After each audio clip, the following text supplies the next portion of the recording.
Large and mid cap segment, जैसा कि नाम से स्पष्ट है, ये मिक्सर है लार्ज कैप और मिड कैप सेगमेंट्स का। और ये उन इन्वेस्टर्स के लिए बेहतर है जिनका रिस्क प्रोफाइल लार्ज कैप से थोड़ा सा अधिक है लेकिन मिड कैप से कम है। इसका मतलब वो रिस्क जो है लार्ज कैप की तुलना में थोड़ा सा अधिक ले सकते हैं लेकिन मिड कैप की तुलना में कम ले सकते हैं। इसी के लिए इन दोनों फंड्स के बीच का एक नया सेगमेंट है, that is large and mid cap segment. अक्सर हमारे व्यूअर्स से पूछते रहते हैं कि यदि large and mid cap segment में उनको State Bank of India large and mid cap और HDFC large and mid cap में से किसी एक को सिलेक्ट करना हो तो किस फंड को सिलेक्ट करना चाहिए। आज हम चर्चा करेंगे इन्हीं दोनों फंड की ऑन डिफरेंट पैरामीटर्स, और डिफरेंट पैरामीटर्स के बेसिस पे जब एनालिसिस करेंगे तो एनालिसिस करने के बाद हम ये निर्णय ले पाएंगे कि यदि इन दोनों फंड में से State Bank of India SBI large and mid cap और HDFC large and mid cap, इन दोनों में से किसी एक फंड को सिलेक्ट करना हो या पोर्टफोलियो में रखना हो तो हम किस फंड को अपने पोर्टफोलियो में रख पाएंगे या हम सिलेक्ट कर पाएंगे फॉर इन्वेस्टमेंट।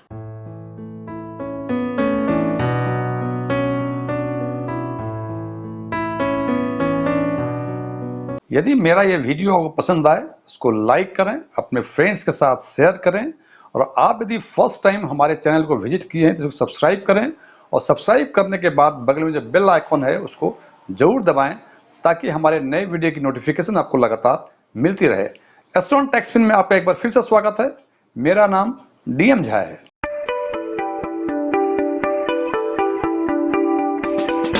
जैसे कि पहले हम चर्चा कर चुके हैं, इन दोनों फंड का एनालिसिस हम डिफरेंट पैरामीटर्स पे करेंगे, और वो पैरामीटर्स हैं basic information, portfolio analysis, return analysis और रिस्क एनालिसिस।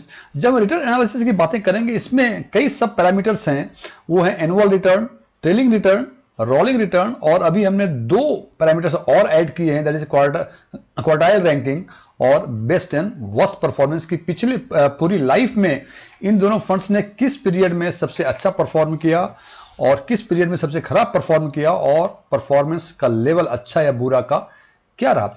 क्वार्टाइल रैंकिंग के बारे में यदि आपको जानकारी है तो अच्छी बात है, यदि आप चाहते हैं कि इसके बारे में कुछ और जानकारी चाहिए तो ऊपर दिए गए आई बटन में क्लिक करके इसके बारे में विशेष जानकारी प्राप्त कर सकते हैं। तो सबसे पहले हम बात करते हैं बेसिक इंफॉर्मेशन की। बेसिक इंफॉर्मेशन में देखते हैं कि एचडीएफसी जो है ये 94 फरवरी का है और एसबीआई 93 फरवरी का है। मतलब पूरे एक साल state Bank of India HDFC से अधिक पुराना है, लेकिन दोनों ही फंड काफी पुराने हैं। और यदि हम टोटल एक्सपेंसेस रेशियो की बातें करें तो एचडीएफसी का डायरेक्ट वाला, मैं बात कर रहा हूं डायरेक्ट और रेगुलर की। पहले डायरेक्ट की बात कर रहे हैं, इसमें 1.06 है, जबकि एसबीआई में 0.97 है, रेगुलर में 1.80 है एचडीएफसी का, और एसबीआई का 1.87 है। इन दोनों टीईआर को, डायरेक्ट और रेगुलर को देखते हैं तो हमें लगता है, इससे ये कंक्लूड करते हैं कि एचडीएफसी में जो डिफरेंस है ये इट इज अराउंड 0.74% है बिटवीन रेगुलर एंड डायरेक्ट। इसका मतलब एचडीएफसी में जो डिस्ट्रीब्यूटर का कमीशन है वो इट इज अराउंड 0.74%, जबकि स्टेट बैंक में ये डिफरेंस करीब 0.9 का है। इसका मतलब स्टेट बैंक में डिस्ट्रीब्यूटर का डिफरेंस जो है अधिक कमीशन है इन कंपैरिजन टू एचडीएफसी। अब बात करते हैं डायरेक्ट की। डायरेक्ट और रेगुलर, इसके बारे में यदि जानकारी हो अच्छी बात है, यदि इसके बारे में और जानकारी चाहते हैं तो ऊपर दिए गए आई बटन पर क्लिक करें और डायरेक्ट और रेगुलर के बारे में भी जानकारी ले लें।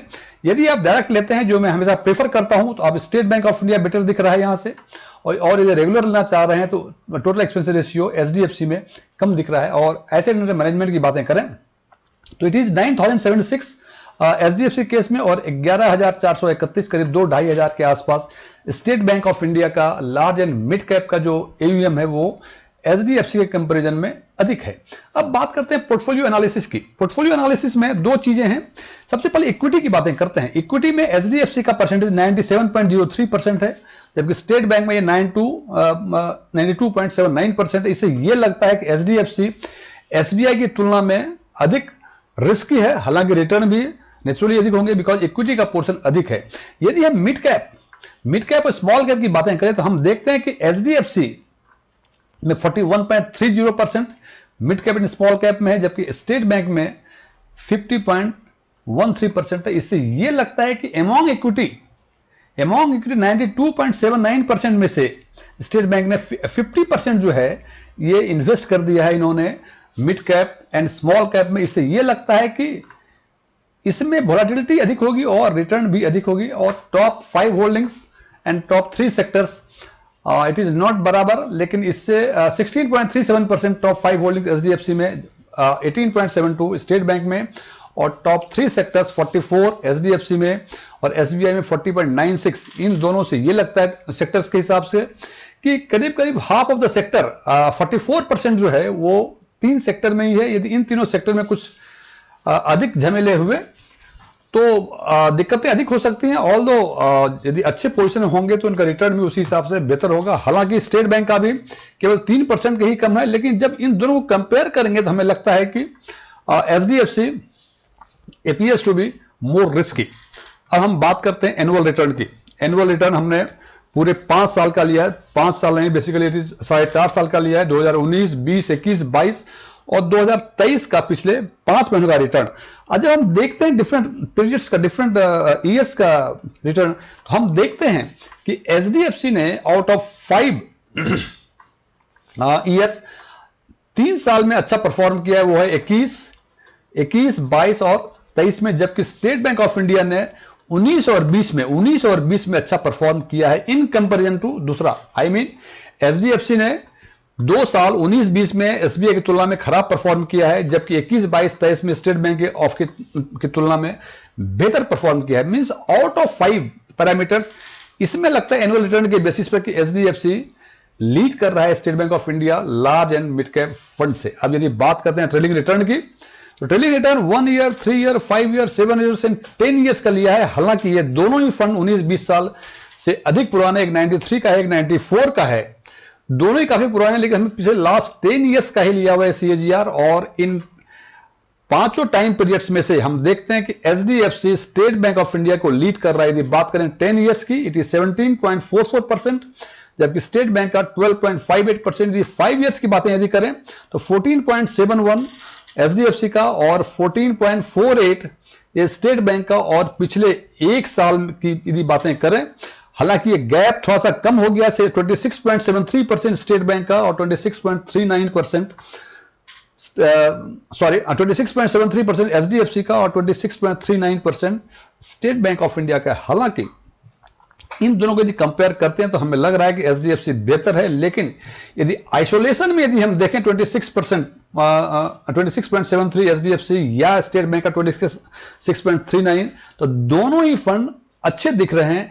हालांकि 10 साल के कंपैरिजन में यदि कंपेयर करता हूं तो हमें लगता है कि एचडीएफसी काफी बेहतर है स्टेट बैंक ऑफ इंडिया से यदि कंपेयर करते हैं तो, बिकॉज ये करीब 12.5% के आसपास है, ये 17.5% के आसपास, मीन्स 5% का डिफरेंस, 50% का डिफरेंस ऑलमोस्ट ये हो रहा है। तो ये ट्रेलिंग रिटर्न के बेसिस पे है। अब बात करते हैं रोलिंग रिटर्न, जिसको कि हमने 15/7/2013 से लेके 15 से 2023 तक का 1 ईयर रोलिंग के बेसिस पे एवरेज लिया हुआ है। और इसके हिसाब से हम देखते हैं कि आउट ऑफ 7 पैरामीटर्स केवल एचडीएफसी ने केवल एक बार जो मैक्सिमम वाला है ये 105.2% सबसे अधिक इन्होंने परफॉर्म किया है पिछले 10 साल में। यदि 1 ईयर के रोलिंग के बेसिस पे करूं, और स्टेट बैंक ने बाकी जो 6 पैरामीटर्स हैं, मींस एवरेज में 21.48 दिया है जो एचडीएफसी से बेहतर है। मिनिमम इन्होंने -28.41 दिया है, जबकि एचडीएफसी ने -32.37 दिया है। निगेटिव रिटर्न जो है 21.17 टाइम्स एचडीएफसी ने दिया है, जबकि 13.44 टाइम्स ही स्टेट बैंक ने दिया है। 12 से 15 में 5.59 एचडीएफसी, 6.97 एसबीआई, 7.6, 15 से 20% के बीच में 7.6 टाइम्स दिया है इन्होंने एचडीएफसी ने रिटर्न, जबकि स्टेट बैंक ने 9.36 टाइम्स दिया है। और मोर देन 20% एचडीएफसी ने 31.34 टाइम्स आउट ऑफ 100 टाइम्स दिया है, जबकि स्टेट बैंक ने यह दिया है 38 टाइम्स। इसका मतलब रोलिंग रिटर्न के बेसिस से लगता है कि एसबीआई एचडीएफसी से काफी आगे है and he is out performing HDFC large and mid cap come on 6 parameters out of 7 parameters. अब हम बात करते हैं क्वार्टाइल रैंकिंग की। ये हमने एक नया पैरामीटर ऐड किया हुआ है। क्वार्टाइल रैंकिंग के बारे में 4 क्वार्टाइल्स होते हैं। It is top, T, L M, B and UM. Top means top 25% में, बॉटम मीन्स बॉटम के 25% में, and upper mid means between 51 to 75% में, और लोअर मिड मीन्स 26 to 49% में। और इस हिसाब से हमने पिछले 5 साल का 19 से लेकर 23 तक का क्वार्टाइल को लिया हुआ है, और जब इसको क्वांटिफाई किया है हमने टॉप को 4 पॉइंट्स दिए हैं, अपर मिडिल को 3 पॉइंट्स दिए हैं, लोअर मिडिल को 2 पॉइंट्स दिए हैं, और बॉटम को -1 पॉइंट दिए हैं। और जब इसको क्वांटिफाई करते हैं तो हम देखते हैं कि एचडीएफसी को 12 पॉइंट्स मिलते हैं, जबकि स्टेट बैंक ऑफ इंडिया को 16 पॉइंट्स मिलते हैं। और इस बेसिस पे ये लगता है, क्वार्टाइल रैंकिंग के बेसिस पे, कि एसबीआई लीड कर रहा है एचडीएफसी को। अब यदि बात करें हम बेस्ट पीरियड और वर्स्ट पीरियड की पिछले पूरी लाइफ में, तो हम देखते हैं कि बेस्ट पीरियड में एचडीएफसी का बेस्ट पीरियड था 24/12/98 से लेकर 24/12/99 के बीच, और स्टेट बैंक का था 9/3/2009 से लेकर 11/3/2010 के बीच।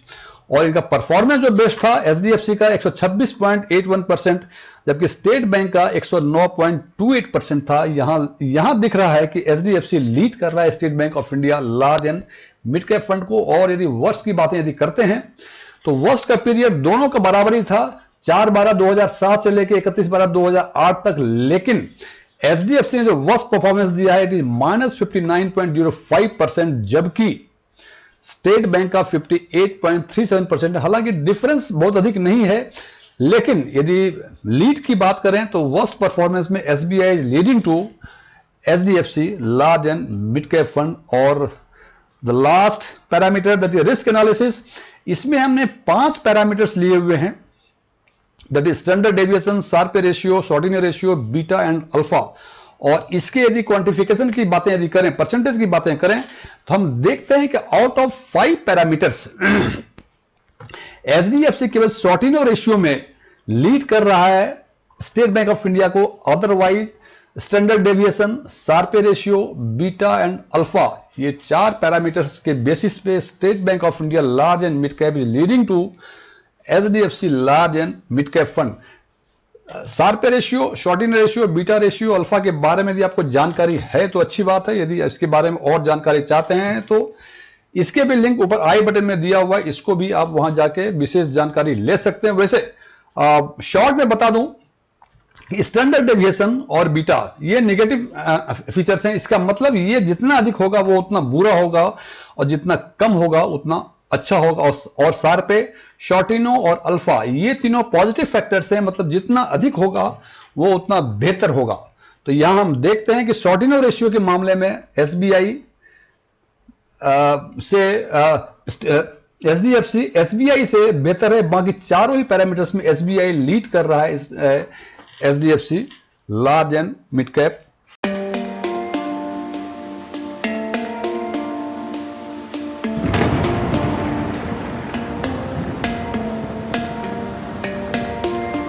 अब बारी कंक्लूड करने की। कंक्लूड करने में हम देखते हैं कई सारे पैरामीटर्स के बारे में डिस्कस किया हमने, और सबसे पहले बात करते हैं टोटल एक्सपेंसेस रेशियो के। इस मामले में डायरेक्ट के केस में यदि आप चाहते हैं डायरेक्ट ऑप्शन लेना चाहते हैं तो एसबीआई लीड कर रहा है एचडीएफसी को। और यदि रेगुलर के बारे में, रेगुलर प्लान आप ऑप्ट करते हैं तो एचडीएफसी का total expenses ratio state Bank of India से कम है। और यदि asset under management state Bank of India का बेहतर है, उनका उससे HDFC large and mid cap से बेहतर है।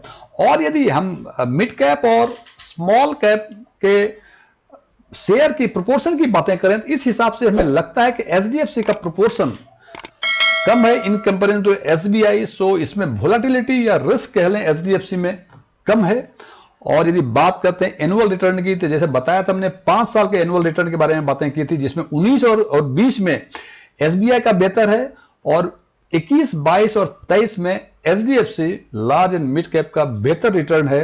यदि हम बातें करें ट्रेलिंग रिटर्न की, तो all the 5 periods that is 1 year, 3 year, 5 year, 7 year and 10 years के पीरियड में एचडीएफसी का trailing return state Bank of India से बेहतर है। और यदि हम रोलिंग रिटर्न की बातें करते हैं तो out of 7 parameter state Bank of India का 6 पैरामीटर में बेहतर रिटर्न है, जबकि एचडीएफसी का जो मैक्सिमम वाला है, मैक्सिमम जो रिटर्न दिया पिछले 10 साल में वो एचडीएफसी ने बेहतर दिया है। अदरवाइज रेस्ट 6 पैरामीटर्स में स्टेट बैंक का बेहतर रिटर्न है। और यदि वर्स्ट पीरियड की बातें करें तो स्टेट बैंक ऑफ इंडिया ने वर्स्ट में एचडीएफसी कंपैरिजन में खराब परफॉर्म किया है, मींस नेगेटिव में जो इनका परफॉर्मेंस है स्टेट बैंक ऑफ इंडिया का अधिक है और एचडीएफसी कम है। So performance wise state bank का बेहतर परफॉर्मेंस है, एचडीएफसी का अधिक नेगेटिव है।